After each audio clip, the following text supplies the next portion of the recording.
This is apparently shaping up to be quite a fun game. You can see plenty of Norse there. Loki, Odin, Thor and Kronos, and then one random for Domantas. Seems to be nice. To be a good game. Right now let's let's hope for the Midgard then, I guess. Or was it not the map that they wanted? Yes. Yes. No. No. Yes. No. No.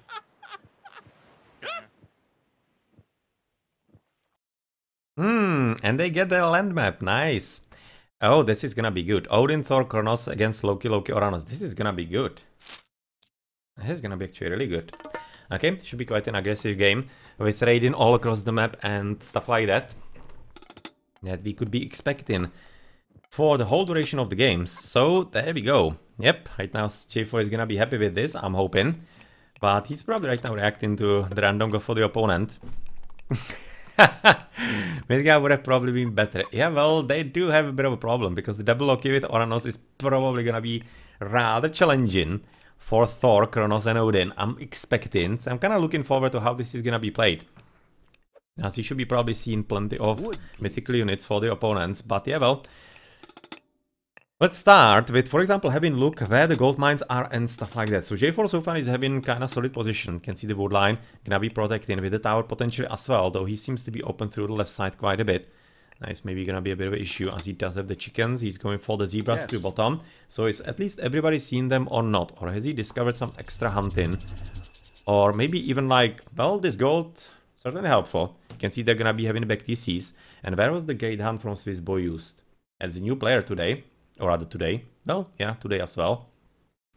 New player to the party, and he's gonna be playing with Meathook and J4, right? Yes.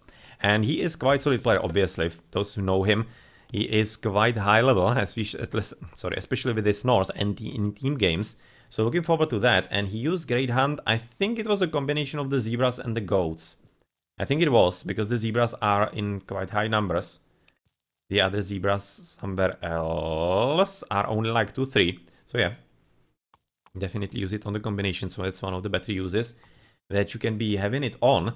As well, for the opponents, we are going to be looking, of course, at already spread out goatees for Domantas, who's going to be playing the Oranos here. And I actually don't remember him playing Atlanteans that much. Though he does play random god very regularly, so he certainly knows how to play them. But just basically that I don't remember him playing it. And therefore, it's going to be a bit of interesting for me to see how he plays it. And therefore, how to think about him in the next games where he's going to be potentially playing this god, but he's really partial to especially Greeks, and like non-Zeus Greeks especially. He really likes to be playing those gods. But he really can be playing literally anything. So not expecting any kind of hiccups or stuff like that. Okay, so here on the left side, this is going to be Pyrrha having quite a good gold. You can see nicely protected by the long wood line on this part of the map, as he's already having... Let's check maybe basically between the Lokis, if they are having different build order here. As he has discovered 3 zebras on that side. So he does have 2 on wood, 4 on gold. Where is the other guy? Yes. 4 on gold, it's 2 villages, 2 dwarfies, 2 on wood. So far they're going for the same build order. Temple already being dropped as he's finished with the zebras. That's just a bit of a premature finishing. Left 17 foot there for nothing. That's wasteful. That's certainly wasteful right here. But anyway, let's move back. And I was interested where he's actually on the hunt. He's quite far away into the front. He's right now playing it risky, but he kind of has to because he doesn't see anything else. He's just right now going to be switching with the second batch of villages onto zebras to the top. As otherwise he really doesn't see much. He like really doesn't see anything at all though. That's fairly interesting. Does he see something at the back? Yes, he does. He does see extra zebras there. What? Wait a second. Oh, he's defending against the Kronos there. Yeah, I mean, like, I was for a moment seeing why is he actually building it that way, and he's defending against the Kronos. And he already has seen the Kronos. So that's the reaction. That's actually very well played, yeah. I was just looking in there, and it didn't register fully for the moment, but definitely correct decision, as he needs to right now defend against that quite a bit. And since he's already advancing through 4 set, he's gonna be fine at this stage. 22%, 30% for the opponent, as he's having 6 on gold.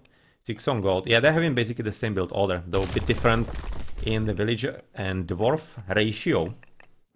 But otherwise pretty much the same. As Heimdall is coming for... Ooh. Oh, I was thinking maybe... Thor though doesn't have Heimdall, right? No, he has Freya and Forseti. Yeah, it's a bit of a shame. But the opponents, they are going both for Forseti. They could have gone for something really fun. I would have been so much liking to see double Undermine. But you can see right about now this is gonna be only coming for Swissboy, and he really is gonna be having some fun on his mind. As the Thor coming for Forseti rather than for his standard Freya. That's gonna be probably telling us something very interesting. And he's probably gonna be playing as he did so far. Let's see what he could be using. The Ulf Sacks. Yeah, the Mithril Breastplate could be really helpful for him. The Trolls are not really that bad, so some kind of idea is there. So looking forward, if this is gonna be some kind of heavy double or not. Yes. Is he gonna be destroying the temple somewhere to somebody? I don't think so, because it's already way too late. He hasn't really used it. He hasn't really used it at all. As Bjarni Whitehammer is having a bit of a problem with Oracle, obviously. But yeah, well, right now this is past time for the reconstruction, so it's gonna be used a bit more tactically a bit later into the game. Okay, so this is quite unsafe. This is certainly quite unsafe. I'm not entirely certain if Swissboy saw it through the Raven, as he's so far just scouting into the corner. If he just goes here, he's gonna be knowing exactly where to go, as he's finishing with the wall in. Yep, bit of a chip is needed there to the bottom as well. Quite certainly, as there is gonna be Relic in the front. This is better villager speed, actually a very good one, and one not to be scoffed at all. As the one at the back of the top team, better caravans. If the game is gonna be long, certainly helpful. And cheaper armory researches, that's one that is always useful in any kind of game. As J4 is gonna be coming for a bit of tactical walling into the middle of the map, which is certainly gonna be helping him in the fights if they were to come for him ever so near, which kinda seems to be really happening, because so far they're not entirely aggressive, and they're kinda waiting for their opponents to be aggressive, interestingly enough, as Pyrrha already does have quite a solid army of the Hersiers and even the Horses, and so far this is really played kinda passively by the bottom team. So I'm looking forward what is actually gonna happen out of this. Towers are in. Yeah, they're really playing it really passively. Like, really passively. A lot of walls. Going for the towers. As the army is coming forward. Here you can see they're having already a spy on the gold miners, so they know exactly where to go and how to go there. And in this combination, this is probably gonna be the death for HerroOP, because he really doesn't have enough army for this. So, Repair Plus could be some kind of good idea for him in the time being. In the meantime, since he doesn't really use the army anywhere else, but it really seems like this is gonna be heading into double on Swissboy. And I'm not entirely certain what he's right now gonna be doing with this Undermine. Maybe he just wants to do it for a bit later game. I mean, kinda why not? It's not really bad, good power. And what else is he actually gonna be getting from Heimdall that could be useful? Well, obviously not the longboats. Safeguard is an incredibly powerful one, especially for late game. Well, better Aeneas, not exactly game changer right here. Though Aeneas are kinda misused unit. I mean, like, or misused. Not well used. That's better. That's better actually said. Because they are kinda small flamey weapons if you use them properly. So if you do have a few of those and you properly time the attack with their special attack, with the horn blowing, then you are really increasing the attack of your units quite significantly for a few seconds. And it could be definitely overturning the battles very significantly and very easily. So if you play it properly, I'm really thinking there's a lot of benefit to be had from that. But unfortunately, it's not exactly something that players have learned to do so much so far and lately. But I'm hoping that somebody is going to be picking it up and maybe trying to make some kind of strategy around it. Because I really think it could be viable if you do it properly. Or maybe if it's not, then maybe it could be improved through the patch. Because it's a really kind of staple for the god, and I'm thinking that it would be a really good way how to boost him, and that is actually way through. Yeah, nice wall in, not. Kinda curious if J4 is gonna be noticing that he actually left a hole there. I don't think so. Seems we can moving just randomly. So good wall. Unfortunately, if it wasn't for the fact that there is a hole through. So let's see. No, so far, only the Einar is gonna be discovering it. So maybe just giving it up to J4. So right now Meathook is just asking, or the same one. So maybe just having a bit of a fight in the middle and answering to his teammates, obviously. As army from HerroOP is gonna be caught off guard. This guy apparently just was too concerned looking into the woods that he didn't catch the enemies hacking at him from the back as second DC already gonna be captured by Domantas, and oh man, that's quite early going for the economy. So yeah, green is absolutely everywhere, whereas Steel, he is finally gonna be going for a bit of raiding with all the Ulfsarks, but does he have already the upgrade on them? No, only Lone Wanderer, but nothing else than that, as the gold is gone, and therefore he will have to switch to something that is definitely not gonna be as safe as it was before, but luckily he still does have this one. But, well, bit of extra walling could be certainly helpful to make sure that it's not gonna be raided all that easily, especially with the army from HerroOP already being prepared at the bottom side and still roaming around and finding something that they could be destroying. In case he's gonna be just the Rhino dead, so those villagers weren't really escaping all that easily, or rather, all that early. We're escaping exactly at the correct timing, as apparently... Oh, he might be coming for the TC though. Careful. Careful, J4 gonna be taking care of that, but maybe they're gonna be taking care of the citizen before. Yeah, they will. They certainly will. The citizen is just so dead. Or is she? Is she? Is she? Is she? Oh no, she was blocked by her friend. Apparently, she slept with her husband and she stopped her. She didn't want her alive in this world anymore. Yeah, well, that kinda happens in the bestest of villages in there. She certainly seemed like she could be escaping, especially with a bit of help from this citizen, but apparently she's gonna be paying for it as well. So the vengeance was just not that long-lived, and she's gonna be paying for it as well, as the gods have different ideas about how this battle should have gone. So quite nice little micro, but can the Valkyrie get the last hit? Oh, oh, oh, she can. She so can. Yeah, she was tagged right nicely, but Valkyrie is gonna be dying for that, but she died with a weapon in her hand. She's gonna be coming to Valhalla, even though Valkyries are actually not in Valhalla, right? Valkyries, I do remember actually reading it somewhere, that there are actually basically two Valhallas, or the second is not called Valhalla, I just don't know right now what. So there are two feasting halls, one is Valhalla, and there is another one for where the Valkyries are. I'm right now not certain if it's like a division between men and women. I'm not necessarily thinking so. But there is some kind of distinction there. But otherwise to all things, but I seem to remember that basically to any kind of practical things, they are very similar. So it was just probably somebody thinking, yeah, I don't want to be with that guy, so I'm just gonna be making my own Valhalla. So something along those lines, I'm thinking. But yeah, you should be finding something like that if you Google a bit. It's kind of funny. And very interesting, those old myths, what they all had. And of course right now the Raiden from HerroOP is just gonna be continuing running around there. And there is also finally... Oh, this is fun. Swissboy apparently embarking on the Layman route. Few towers right next to gold. This is actually very cleverly played, as he's gonna be continuing with even more towers. And even though HerroOP is just now advancing through Bragg, he just doesn't have any kind of army here.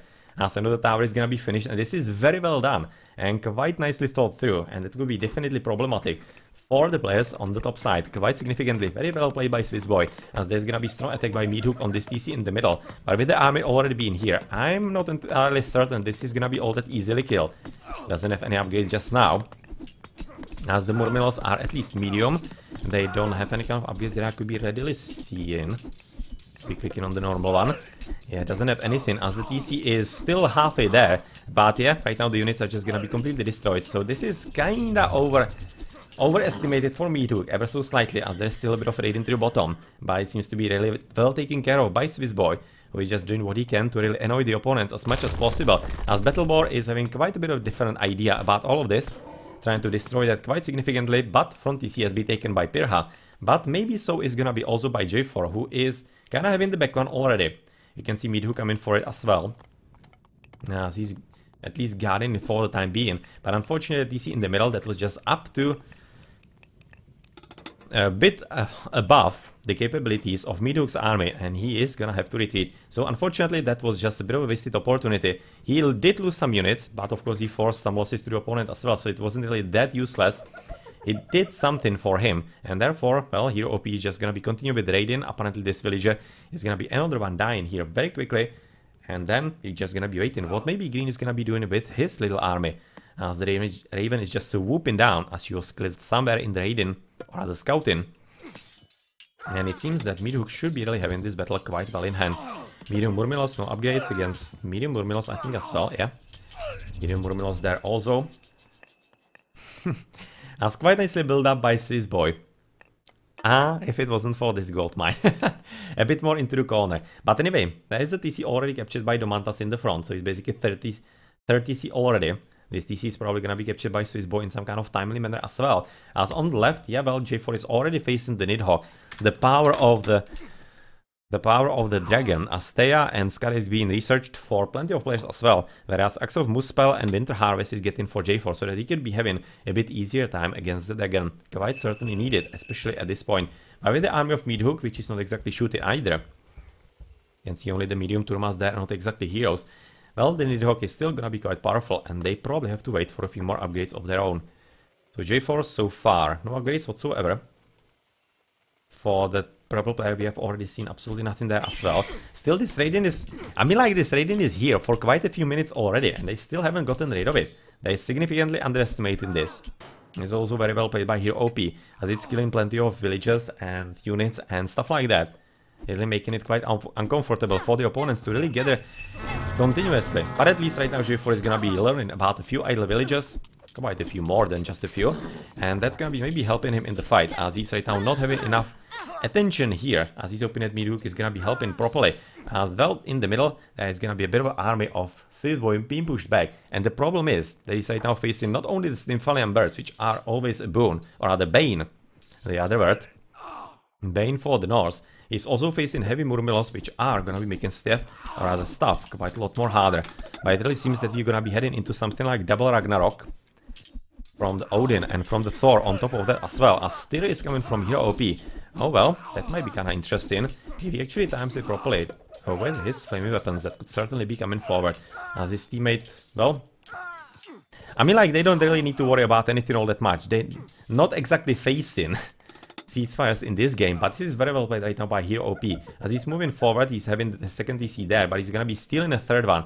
Very well done. Unfortunately, J4 wasn't really paying enough attention in there, and therefore the Radiant is still gonna be continuing. But right now, with even more population limit than was available, as he is still attempting to push forward, but all of those 5 giants combined with the Meathook, who is kinda dying already, this is looking quite solid at this point for Pyrrha.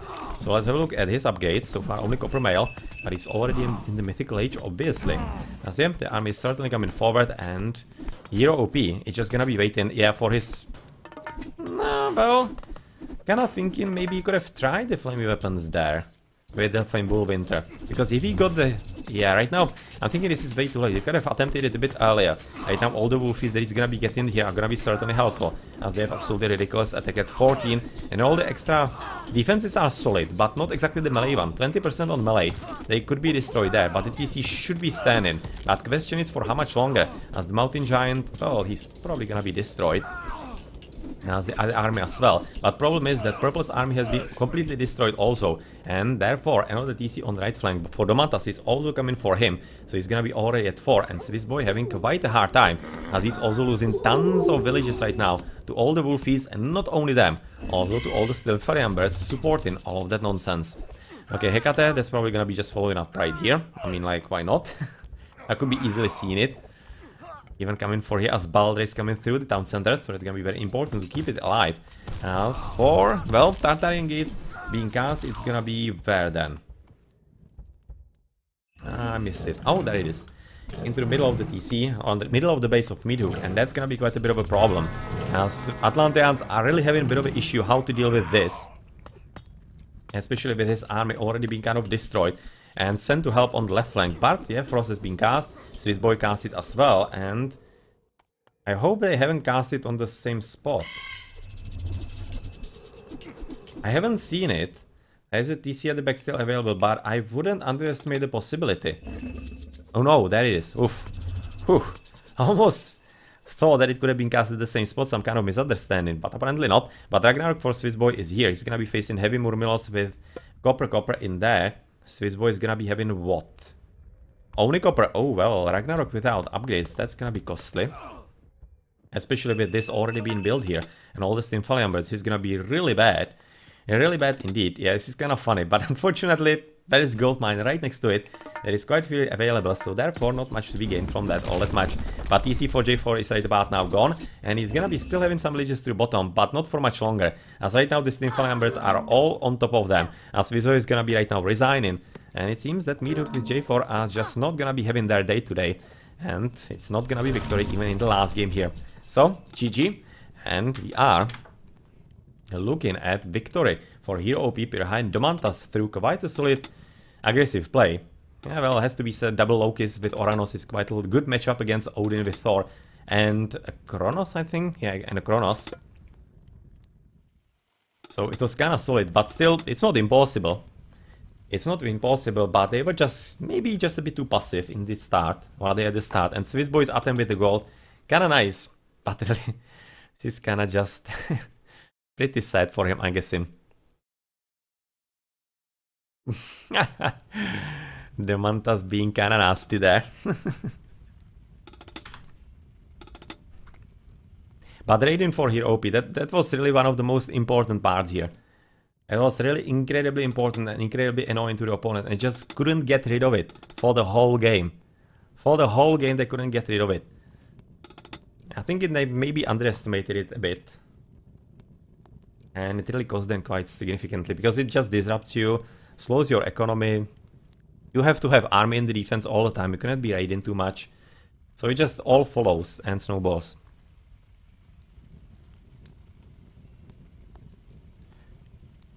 But, very good. Very good game anyway. It was quite nice.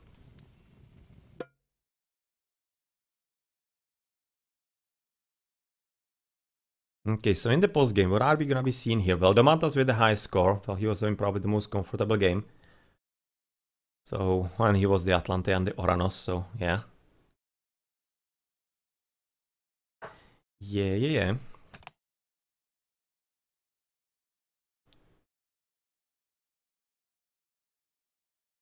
Plenty of gold, not really that much gold for J4 and Meathook. I mean, like, were they missing economical upgrades? I don't think that they were. Exactly photoshopped, or rather Photoshop screenshot it in the moment of his death.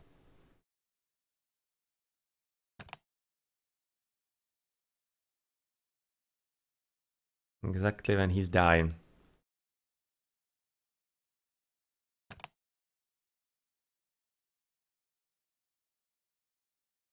Let's take a screenshot of that just for fun.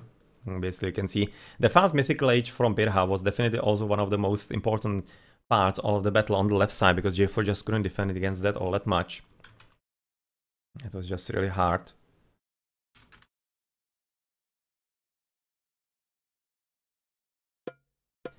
Well, let's go back in here into the economy.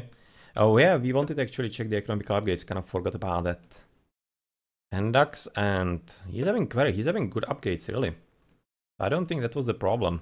The problem probably was the raiding. Oh, well, for Atlantean at 18 minutes only this, that's certainly not enough. But I'm really thinking it's gonna be coming all the way back to all the raiding that actually Domantas with HerroOP and Pyrrha did, especially HerroOP. He was really kinda camped there with a group of Hersirs, and they just couldn't get rid of him.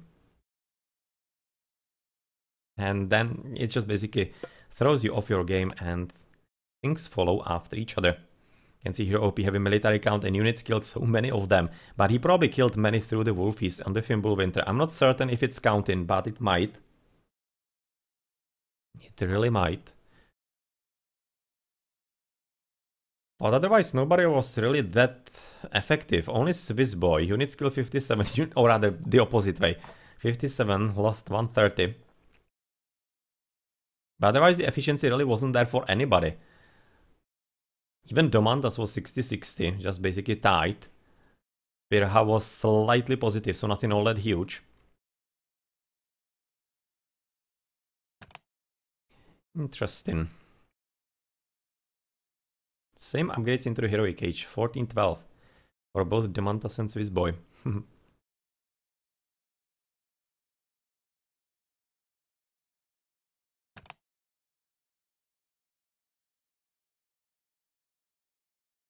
Well, Pyrrha didn't really have to make all that much of an army, it seems. He was having only like 22 as the most common unit for him.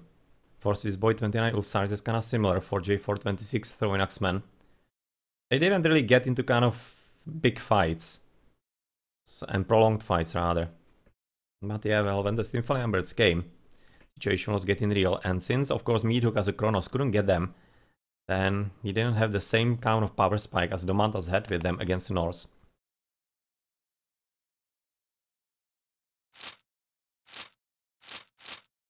Yeah, civilians, it was obviously the Ragnarok coming for Swissboy. But it was only at the very end. You can see already before he was going for the Ragnarok, because of the Fimbulwinter, he lost so many villagers. He was at about 70 almost, like 68 I think, or something along those lines. And before he was able to cast Ragnarok, he dropped to about 40. Whoa. He lost 30 villages. 30 villages lost before he got to cast Ragnarok. That's really brutal. That's quite bad. Quite bad indeed. Well, just well played by the opponents, obviously. As there you can see Domantas still getting up on the village count, and somehow Meathook actually stopped going up. He kind of plateaued in 15. Maybe he forgot Otoku somewhere. Or maybe he was hoping to get into Heroic Age and it just didn't work out. This is really strange. Probably something happened here. It's in about 10 minutes, 9.5 minutes, he kind of stopped making new villages. There's a bit of a jump there. And he probably found out. Yeah, there was absolutely nothing going on, unless he was losing all the time. That's certainly possible, because that was the time where the raiding was like the most intense. Oh, that was the time, I remember now. That was the time when he was trying to build the TC, and he lost the 2 citizens there. That might have been it, but he was actually that way. He was flatlined. And he was flatlined here as well, but that's a Heroic Age. Yeah, well, that certainly helped Domantas, of course, get the power there and the jump into the Heroic Age. And the Mythical, obviously, a bit later.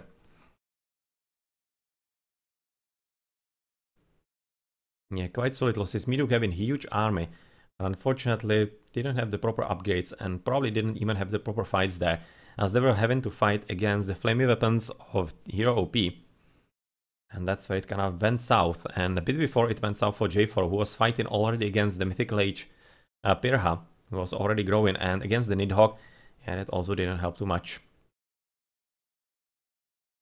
Well, at least right now Swissboy went to the top is there with the Ragnarok. So it is a slight victory for his team. Okay then, GG.